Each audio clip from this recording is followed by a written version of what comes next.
एकनाथ खडसे भाजपात प्रवेश करणार। एकनाथ खडसेंची झी 24 तासला माहिती, भाजप प्रवेशाचा मुहूर्त लवकरच ठरणार। काँग्रेसचा बडा नेता अनेक आमदार संपर्कात असल्याचा मुख्यमंत्री शिंदेंचा दावा, तर तिकीट कापलं गेलेल्या खासदारांवर अन्याय होणार नाही, वर्षावरील मंत्र्यांच्या बैठकीत ग्वाही। नाशिकमधून भुजबळांना उमेदवारी दिल्यास 48 मतदारसंघात महायुतीला विरोध करू, सकल मराठा समाजाचा इशारा। जातीयवादी भुजबळांनी समाजात वाद लावल्याचा आरोप। सांगलीच्या जागेसाठी विश्वजित कदम ठाम, कार्यकर्त्यांना सज्ज राहण्याचं विशाल पाटलांचं पत्रातून आवाहन। तर विशाल पाटील कुठून लढणार, त्यांचं विमान गुजरातला जाऊ नये, राऊतांचा टोला।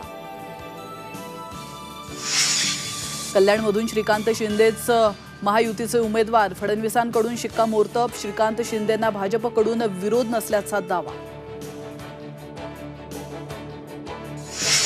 मतदारांना हेलिकॉप्टरने आणावं लागलं तरी चालेल, मतदानाचा टक्का वाढला पाहिजे। मुश्रीफांच्या विधानानं अनेकांच्या भुवया उंचावल्या, विरोधक गब्बर असल्यानं अशी विधानं, जयंत पाटलांचा टोला।